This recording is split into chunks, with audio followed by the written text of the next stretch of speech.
First story. Growing up, my dad was always the serious type. He worked a 9-to-5 job in a corporate office, wore the same grey suit every day, and spent his weekends tinkering in the garage. I never really thought there was much more to him than that. He was the kind of guy who kept his opinions to himself and followed the rules to a fault. But a few months ago, I stumbled upon a secret that shattered that image of him completely.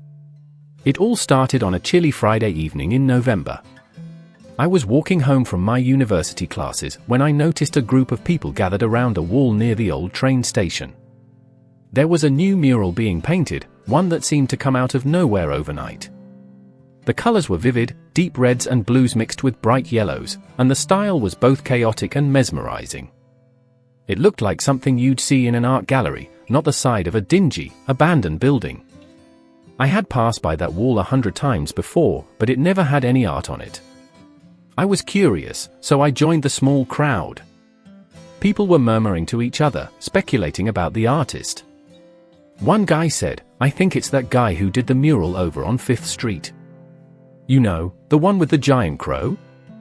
Another woman disagreed, saying she recognized the style from a mural downtown. As I inched closer to the wall, I saw a figure standing a few feet away, watching the mural with what seemed like a mix of satisfaction and nostalgia. He was wearing a black beanie, a paint-stained hoodie, and old sneakers. I couldn't see his face clearly because of the shadows cast by the dim streetlights, but there was something oddly familiar about the way he stood, almost as if I'd seen that posture my whole life. And then it hit me. That was my dad. My heart skipped a beat, and my first reaction was to laugh at myself. The idea was ridiculous. There was no way my dad, Mr. Corporate, was standing here in a paint-splattered hoodie admiring street art. But the more I looked at him, the more certain I became. It was his stance, the way he rubbed his hands together in that nervous habit he had, and even the slight tilt of his head. It was him. I took a step forward, but then I stopped. What was I even going to say? "Hey, Dad, didn't expect to see you here. By the way, are you secretly a street artist?" It sounded absurd, even in my head. Instead, I kept my distance and just watched him. After a few minutes, he pulled out a can of spray paint from his backpack, glanced around to make sure no one was looking too closely, and added a few final touches to the mural. I had to know more, so I decided to confront him. But not there, not in front of a bunch of strangers. I followed him home, keeping a safe distance, and as soon as he went inside, I walked in after him. He was in the kitchen washing his hands when I blurted out, "Dad, I saw you at the train station." He froze, his hand still under the running water. Then he slowly turned to face me. For a moment, he looked like a deer caught in headlights, but then his expression softened, and he let out a long sigh. "I guess I owe you an explanation," he said. We sat down in the living room, and he told me everything. When he was younger, back in his college days, he used to be heavily involved in the local street art scene. He and a group of friends would paint murals and graffiti all over town. They even had a bit of a reputation back then. But as he got older, the pressures of life caught up with him. He graduated, got a job, met my mom, and slowly drifted away from that world. He never really gave it up, though. "I guess you could say it's my therapy," he said, staring at his hands as if they held the memories of those old days. "Whenever things get too stressful at work or just in life, I go out and paint. It's the only thing that's ever really made sense to me. I didn't want anyone to know because I thought it would seem irresponsible, I guess." I was stunned. My dad, the man I thought I knew inside out, had this entire other side to him, a creative, rebellious side that I had never imagined. I didn't know whether to feel angry that he'd kept this secret or amazed that he'd managed to live this double life so seamlessly. Over the next few weeks, we talked more about his art. He showed me some of his old sketchbooks, filled with ideas for murals he'd never gotten around to painting. There were all kinds of designs, abstract patterns, portraits of people, and even social commentary pieces. It was like looking into a part of his mind that I'd never had access to before. One night, he asked me if I wanted to go with him while he worked on a new piece. I hesitated, unsure if I was ready to see that side of him up close, but my curiosity won out. We drove to a different part of town, a place I'd never been to before. It was quiet, the kind of spot where people don't usually go at night. My dad set up his cans of spray paint and handed me a mask. "Wanna help?" he asked with a mischievous grin. I wasn't sure what I was doing, but I gave it a shot. As we painted together, he taught me some techniques, how to hold the can, how to create different effects by changing the nozzle, and how to layer colors to add depth. It felt like we were speaking a new language, one that had always been there but that we were only just discovering together. Now, months later, our relationship is different. I wouldn't say my dad suddenly became a different person, but we found a new way to connect. It's strange to think that all these years, I was living with a stranger in some ways, but also kind of thrilling to realize that we all have sides of ourselves that stay hidden until the right moment. Sometimes, when I walk past that mural near the train station, I think about how I almost never found out about this part of my dad's life. It makes me wonder how many other secrets are out there, waiting to be discovered in the people we think we know so well. Second story. It all started with a broken heart and a need to escape. I'd just gone through a brutal breakup, and everywhere I turned seemed to remind me of my ex. So, on a whim, I packed a bag, got in my car, and decided to just drive. I had no destination in mind, just a vague sense of wanting to put as much distance between myself and the painful memories as possible. After about 6 hours on the road, I found myself in a small town I'd never heard of before. It was the kind of place that seemed stuck in time, rusty signs, old diners, and a main street that looked like it hadn't changed in decades. I stopped at a gas station on the edge of town to fill up and stretch my legs. The attendant, an older man who looked like he'd seen his fair share of weary travelers, noticed my out-of-state plates and struck up a conversation. "Long way from home, hey?" he asked, his voice rough with age. I nodded. "Just needed to get away for a bit," I replied, not really in the mood to share my life story with a complete stranger. He didn't push for details, just smiled knowingly and said, "Well, if you're looking for a quiet place to clear your head, there's an old motel down the road. It's cheap, and the owner's a decent fella." With nowhere else to go, I decided to take his advice. The motel, called the Desert Rose Inn, looked exactly like the kind of place you'd expect to find in a forgotten town. The sign was missing a few letters, and the paint was peeling off the walls. But the vacancy light was on, and I figured I wasn't exactly in a position to be picky. The owner, a wiry man in his 50s named Carl, checked me in. He gave me a key attached to a massive wooden block that was way too big to fit in any pocket. As I turned to head to my room, he called out, "Hey, if you're not doing anything later, there's a bonfire out back. Some of the locals come by sometimes. Good way to kill a few hours." I wasn't planning on joining, but after a couple of hours in my room staring at the ceiling, I decided some company might actually be nice. The bonfire was small, but the group gathered around it was lively.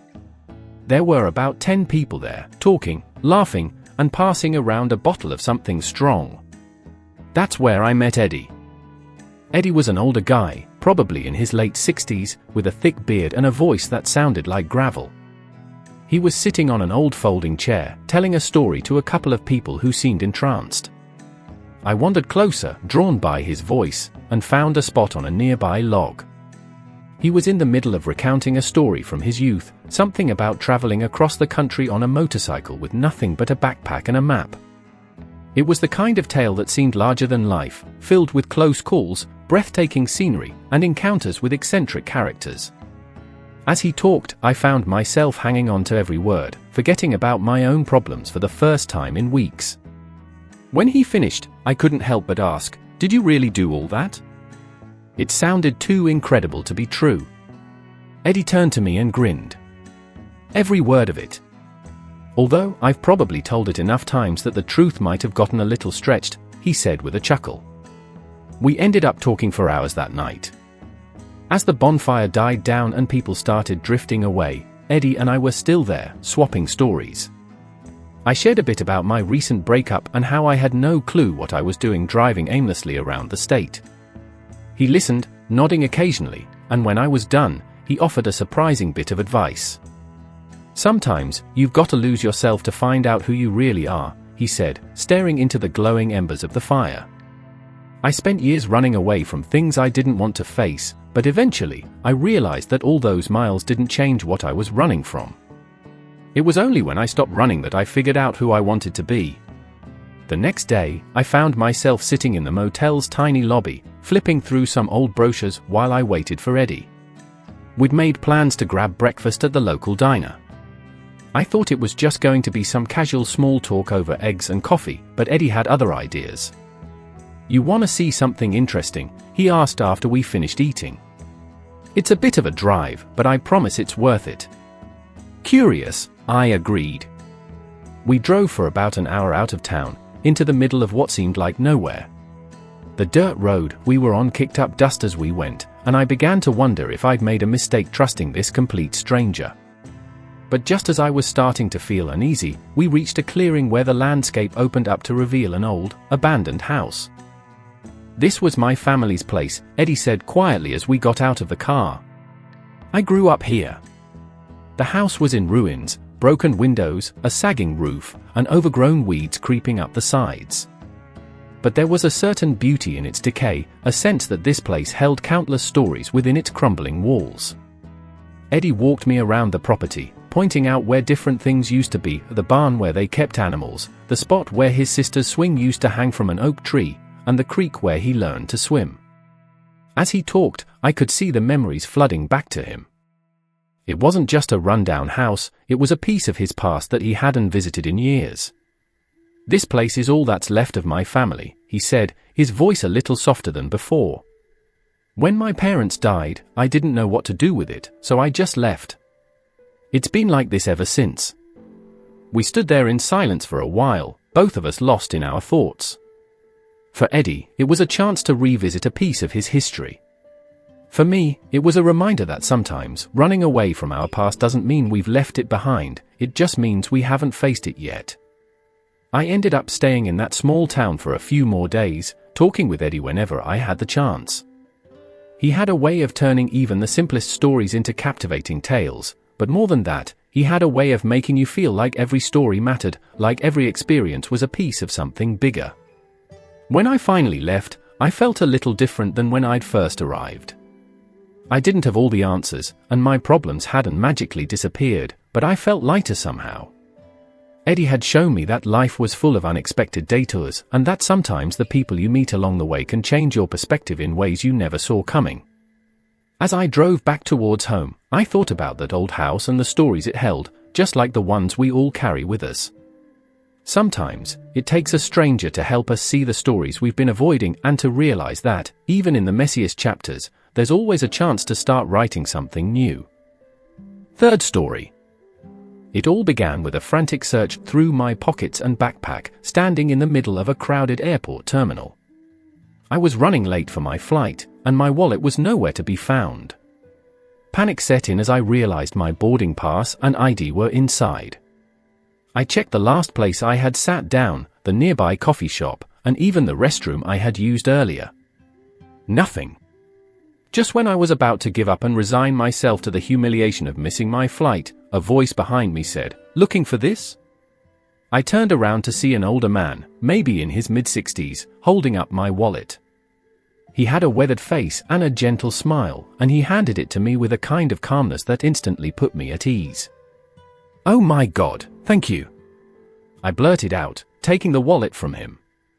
"I don't even know how I dropped it." The man shrugged. "Happens to the best of us," he said. "I found it under a seat over there." He gestured toward a row of chairs near a large potted plant. "I must have dropped it while rushing to the gate." "Thank you, really," I repeated, feeling a little foolish for the sheer relief that was washing over me. "Can I buy you a coffee or something?" He chuckled and shook his head. "No need. I'm just glad you got it back." But there was something about his tone that made me pause. He seemed like he could use some company, and since I still had about an hour before boarding, I decided to make another offer. "How about a beer at the airport bar?" "It's the least I can do," I insisted. After a moment of hesitation, he gave a small nod, and we made our way over to the bar, settling into a couple of stools. His name was Tom. We ordered our drinks, and as we sat there, I started to ask him the usual questions: where he was headed, where he was from. He told me he was flying back home after visiting his son, who lived across the country. We swapped some stories about travel and life in general. I told him I was heading to a friend's wedding out of state, and we laughed over some of our previous experiences with chaotic flights and missed connections. The more we talked, the more I noticed there was something melancholy behind Tom's eyes. He wasn't overly expressive, but every now and then, when he spoke about his son, there was a pause, a moment where his voice dropped just a little. I could tell there was a lot more to his story than he was letting on. As we reached the bottom of our second round, I asked him, "So, how's your son doing?" Tom's smile faded, and he glanced down at his beer. "He's doing all right, I suppose. He's had a tough time these past few years." He went on to tell me that his son had struggled with drug addiction for most of his adult life. There had been countless rehab stints, relapses, and even a few run-ins with the law. Tom and his wife had tried everything to help him, but it seemed like there was always something that pulled him back into that dark place. It was heartbreaking to hear, especially knowing that the man sitting next to me had probably been carrying that burden for years. "I just got back from spending a month with him," Tom said, his voice barely above a whisper. "He's doing better now, clean for almost 6 months. But I've learned not to get my hopes too high. I've done that before." I didn't know what to say. I wasn't sure there was anything that could really make a difference in that moment, so I just listened. I let him talk, let him share his frustrations and his fears. He told me about the nights he'd spent wondering where his son was, or if he was even still alive. The calls in the middle of the night that would either be a miracle or the worst news imaginable. The helplessness of it all was overwhelming just to hear about, let alone live through. As he talked, I noticed other people at the bar glancing our way, probably overhearing bits of the conversation. But Tom didn't seem to care. It was like he had spent so much time keeping it all inside that now, in this random airport bar, with a stranger who had nothing to offer but an ear, he was finally letting it out. When his flight was announced, he stood up, and I could see the exhaustion on his face, the kind that no amount of sleep could cure. He reached out to shake my hand. "Thanks for listening," he said. "I know it's not exactly the kind of conversation you'd expect to have at an airport." I shook his hand and replied, "You don't have to thank me, Tom. I'm just glad you shared it." As he walked away, I felt an odd sense of connection to this man I had only known for an hour. I couldn't stop thinking about his story, about the way he had shared so much with a total stranger. And maybe that's why he had been so open, because he didn't know me, and I didn't know his son.